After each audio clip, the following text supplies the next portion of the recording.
बहन जी नमस्कार। सत साहेब। बहन जी क्या शुभ नाम है आप जी का? भारती। बहन जी कहाँ से आए हैं आप? पुणे से। बहन जी क्या काम करते हैं आप? मेरी टैक्स की ऑफिस है, हम टैक्स का काम करते हैं। वहाँ मैं कुछ लीगल डॉक्यूमेंट्स बनाती हूँ और एडमिनिस्ट्रेशन देखती हूँ। बहन जी संत रामपाल जी महाराज की शरण में आने से पहले आप कौन सी भक्ति करते थे? मैं कृष्ण भगवान की भक्ति करती थी और माता जी की करती थी। तो जो कृष्ण भगवान जी की आप भक्ति करते थे या माता जी की आप भक्ति करते थे, उस भक्ति से आपको क्या लाभ मिलता था? पता नहीं, अभी कुछ खास जैसे हम भाव से कुछ कर रहे हैं और उसके रिटर्न्स ठीक तरीके से प्रसाद बोलिए या आशीर्वाद, ऐसा कुछ मिल नहीं रहा था। बहन जी परम संत सतगुरु रामपाल जी महाराज की शरण में आप कैसे आए? मेरे हस्बैंड की ऑफिस है, वो चार्टर्ड अकाउंटेंट है, तो उसमें मैं कुछ लीगल डॉक्यूमेंट्स देखती थी। मैंने लॉ कर रखा है, जुडिशियरी में भी काम किया है, तो लीगल डॉक्यूमेंट्स देखती थी। तो एक कंपनी के डायरेक्टर थे, तो उनकी सिग्नेचर ज़रूरी थी लीगल डॉक्यूमेंट्स पे, और वो हो नहीं पाया। महीनों हो गए, वो आए ही नहीं, और उनके ऑफिस से जवाब मिलता था कि पता नहीं कभी आएंगे वगैरह। तो ये सब उनकी एब्सेंसी का वजह क्या है, कहाँ गए हैं, तो ऐसे मालूम पड़ा कि कोई एक संत हैं हरियाणा में, और वहाँ कुछ प्रॉब्लम है या कुछ है, और वहाँ वो फंसे हुए हैं। उस हिसाब से फिर ऐसे कौन संत हैं कि महीनों ये पर्सन नहीं आ सकता और इतना जुड़ा क्यों हो सकता है वगैरह वगैरह। उस हिसाब से मैंने फिर वो जो थे वो आए कुछ दिनों के बाद, उनसे सीडीज़ ली और किताबें ली, और इस तरीके से मुझे गुरुजियों के ज्ञान की मालूमात हो गई और अच्छी तरह से सब समझ में भी आ गया।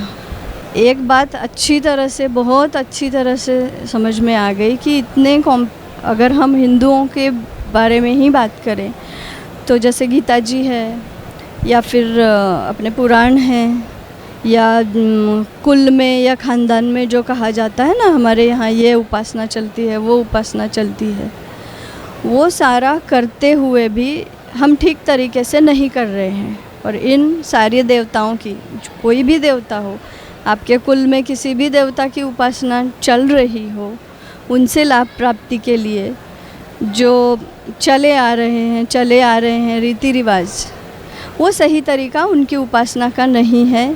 ये बात अच्छी तरह से मेरे समझ में आने के बाद मैंने तुरंत गुरुजी से नाम ले लिया। बहन जी परम संत सतगुरु रामपाल जी महाराज से नाम उपदेश लेने के बाद आपको क्या लाभ मिला? एक तो दो चार बातें, हम जिसे कहते हैं ना स्ट्रीमलाइन होना, एक तो ये तरीका भी गलत है कि एक बात बहुत अच्छी तरह से लाभ का ऐसा बोल सकते हैं कि समझ, इंसान को इस बात की समझ होती ही नहीं है। मुझे बेटा हो, या मैं परीक्षा में पास हो जाऊं, या मुझे नौकरी लग जाए, या मुझे प्रॉपर्टी बन जाए, इन सारी चीज़ों के लिए हम किसी मंदिर में जाके कुछ मन्नत मांग ले, फिर चढ़ावा चढ़ा दे, तो ये सारा एक तो होता नहीं, हुआ तो भी वो टेम्पररी होता है, और वो सही रास्ते की वजह न करने की वजह से हम डाइवर्ट हो जाते हैं। संत रामपाल जी महाराज के प्रवचनों से, या फिर वो जैसे सरलार्थ बोलेंगे वेदों का या गीता जी का जो सरलार्थ करते हैं, और उपासना मार्ग का वेदों में जो बताया गया है, या गरीबदास जी के वाणी में या कबीर साहब के वाणी में, उसका सरलार्थ करके हमें जो रास्ता समझाते हैं, वो समझ में आने के बाद ये सबसे बड़ा लाभ है इंसान के लाइफ में। इससे बड़ा लाभ नहीं हो सकता कि हमारी एक तो अपेक्षा, ये कोई मार्केट तो है नहीं, आप 25 पैसे डाल दो तो छोटा लाभ मिलेगा, 2500 रुपये और डाल दो और बड़ा लाभ मिलेगा, वो सब टेम्पररी होगा। सही तरीका क्या है इन देवताओं की उपासना करने का, ये मुझे उनके प्रवचन सुन के और सारे सरलार्थ वगैरह सुन के अपनी सोच से और उनकी कृपा से समझ में आया। तो बहन जी आपका कहने का मतलब है कि परम संत सतगुरु रामपाल जी महाराज से नाम उपदेश लेने के बाद आपको एक यथार्थ भक्ति समझ में आई कि किस भगवान की भक्ति करनी चाहिए, कैसे करनी चाहिए। तो उस भक्ति का जो परम संत सतगुरु रामपाल जी महाराज ने आपको भक्ति दी है, उस भक्ति का आपको क्या लाभ मिला है? आध्यात्मिक हो, भौतिक हो, शारीरिक हो, वो कृपया हमारे दर्शकों को बताइए। देखो, ये एक तो मैंने बताया ना आपको कि सही तरीके से हम किस तरीके की शारीरिक लाभ, भौतिक लाभ, ऐसा हम मेजर करके क्या क्या बता सकते हैं। मैंने बताया आपको कि जो चीज़ कहीं कुछ बढ़ रही है वो स्ट्रीमलाइन हो गई। मेरे लाइफ में भक्ति मार्ग क्या होगा वो फिक्स हो गया। वो किसी के कहने से, दबाव से, या समाज के कुछ लोग अच्छा बोल रहे हैं आपको, इस वजह से नहीं हुआ, खुद की समझ से हुआ, वो हो गया। और अब लाइफ चल रही है, अच्छी तरह से चल रही है। पहले थोड़ा सा डिस्टर्ब था। बहन जी, भक्त समाज को आप क्या संदेश देना चाहते हैं? पता नहीं संदेश देने का मुझे अधिकार भी है या किस तरीके से, लेकिन एक बात बहुत साफ साफ है, बहुत साफ मतलब बहुत साफ, कि जो भी देवी देवता हैं परमेश्वर है। परमेश्वर है, आपको उनकी उपासना, भक्ति जिसे बोलते हैं, वो करनी पड़ेगी। और वो करने का सीधा रास्ता, जैसे कि ब्रह्मा विष्णु महेश की तो भक्ति हम नहीं करेंगे, नहीं करना चाहिए। गीता जी में हिंदू का बहुत माना गया, या आप एक अच्छी परसेंटेज, अच्छी तादाद में लोग गीता जी को पढ़ते हैं ना, उसका पाठ भी करते हैं। उसमें ही लिखा है ना कि रजगुण, तमगुण, सद्गुण, इन तीन की भक्ति करने वाला राक्षसी स्वभाव का, मनुष्यों में नीच और मूर्ख होता है। फिर उस हालत में भक्त समाज ने ये सोचना चाहिए कि वो अगर मूर्ख होता है तो फिर हम तो, अब सुशिक्षित समाज हो चाहे अनपढ़ हो, चाहे गरीब हो, अमीर हो, स्त्री हो, पुरुष हो, कोई भी ये नहीं चाहेगा कि मैं मनुष्यों में नीच हूँ, मैं राक्षसी स्वभाव वाला हूँ। मैं समाज में देखती हूँ लोग स्टेटस के नीचे या अपने किसी आर्थिक परिस्थिति की वजह से रात में तो दारू पिएंगे, मांस भी खाएंगे, और बड़े धूमधाम से हमारे कुल में तो चलता है करके जो भी उनके देवी देवता हैं उनकी पूजाएं करते हैं। भक्त समाज को क्या ये बात समझना नहीं चाहिए कि आप शराब पियोगे, मांस खाओगे और ऐसी कोई भक्ति करोगे, आप संत रामपाल जी महाराज के यहाँ आओगे तो ये बात ठीक तरीके से समझ में आती है कि सही भक्ति क्या होती है। आपका स्टेटस कुछ भी हो, इस जन्म के आगे, इस शरीर के जन्म के आगे भी कुछ है, और जो आपके साथ अंत तक चलता है। कितने भक्त लोग इस बात की सोच करते हैं, हम बहुत पढ़े लिखे हैं, हमारी स्टेटस अच्छी है, हमारी इनकम अच्छी है, ऐसा सोच के ये लोग भक्ति एक तो करते नहीं, करते तो मनमानी करते हैं। भक्त समाज को मैं ये कहना चाहूँगी कि पहले इस बात को आप समझिए क्या कि भक्ति कैसी की जाती है। परमेश्वर है, सही है, उनकी भक्ति भी करना चाहिए, ये भी सही है, लेकिन हम मनमाने तरीके से या हमारे जो कुलों से चलता आ रहा है, शायद कहा सुनी में, देखा देखी में ये बातें आगे आगे बढ़ती गई। हमने कभी उसे हमारे ग्रंथों के साथ, जो टेक्स्ट है, जो प्रॉपर गाइड हैं, उनके साथ हमने कभी जोखा परखा नहीं है। तो भक्त समाज से मैं विनती करूंगी कि अगर आप चाहते हैं आपके जो भी इष्ट हैं उनसे आपको पूरा पूरा फल मिले, और पूरा फल मिलने के लिए उसकी भक्ति विधि क्या है ये जाननी है।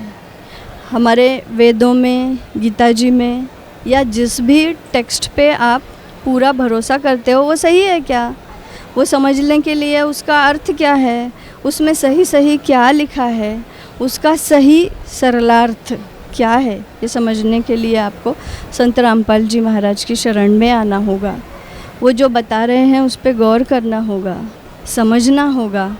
और अगर ईश्वर की कृपा हुई और वो जो बता रहे हैं, बताने की कोशिश कर रहे हैं, वो समझ पड़ा, तो फिर आपसे बड़ा फल पाने वाला कोई होगा नहीं।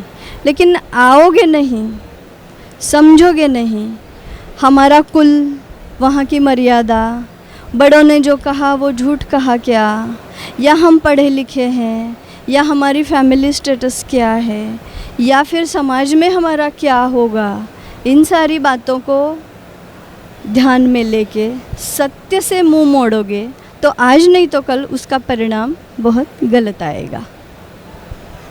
बहन जी, परम संत सतगुरु रामपाल जी महाराज ने दुनिया के सभी धार्मिक गुरुओं को शास्त्रार्थ के लिए आमंत्रित किया है, तो आपको कैसा लगता है? एक तो ऐसी बात हो जाती है कि किसी को भी अपना ईगो है, या फिर जिन्होंने संत रामपाल जी महाराज जो ज्ञान देते हैं, उन्होंने काल ये कंसेप्ट को अगर समझा होगा।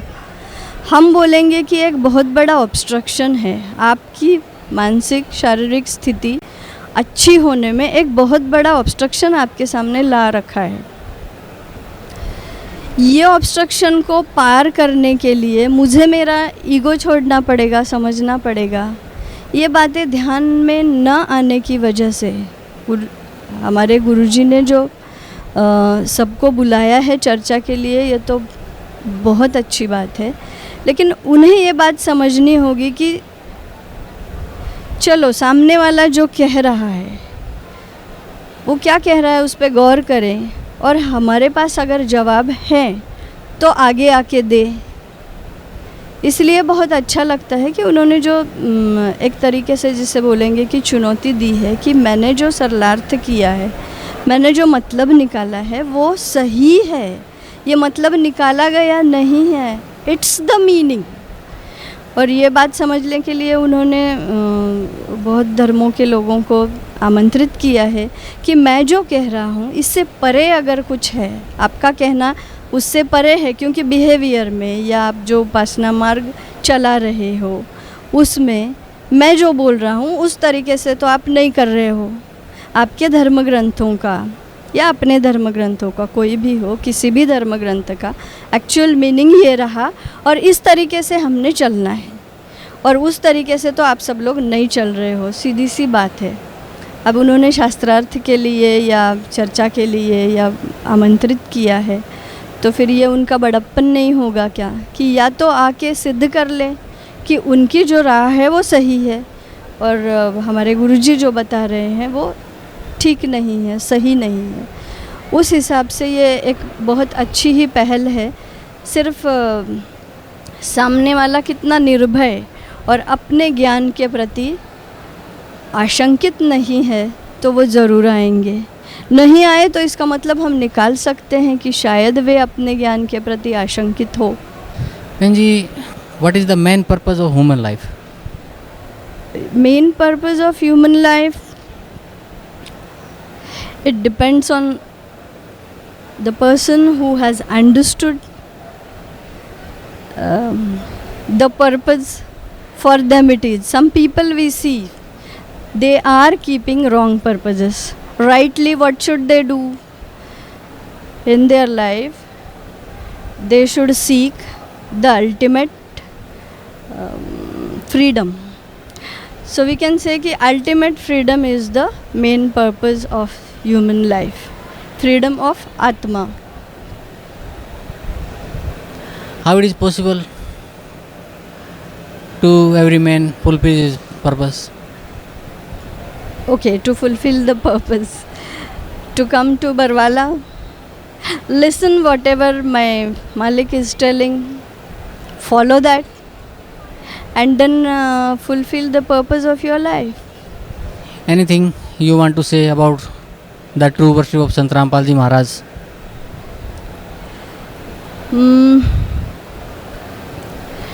I really one chance means I'm seeking one chance from society to because I have seen while propagating this knowledge or discussing those things in the society.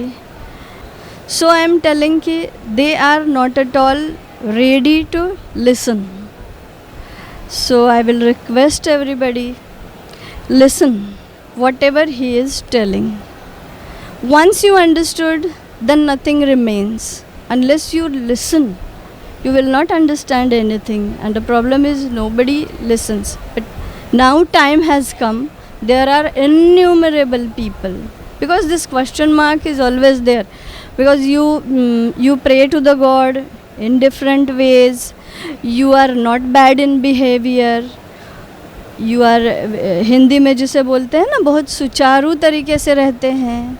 There are no malpractices observed. Still the person is not getting the so-called benefits he is seeking. The benefits sought are right or wrong is other issue. But whatever they are seeking, they are not getting. Why? Because the right way is not followed. So I will request everybody, just listen. Just try to understand what he is telling. Then if you have really understood, you will not leave it back, you will follow it. And once you will follow it, when the right road sought or road you are following is correct, you will reach the goal. It's so simple and straight. One more thing I need to tell you, whenever you will go outside in the society, and those spiritual things, whenever you feel to listen or you feel to interpret or you feel to understand, the people who are making you understand are, I feel, we can see that are they really clear in their ideas. So they make you understand in such a difficult way, and my Guruji, my Malik, has explained those meaning of Vedas and Bhagavad Gita in such a simple way that even a layman, not much learned person, can easily understand what he is telling. So, but for that, what is to be done? You have to listen what he is telling. Thank you, madam. Thank you so much. Welcome.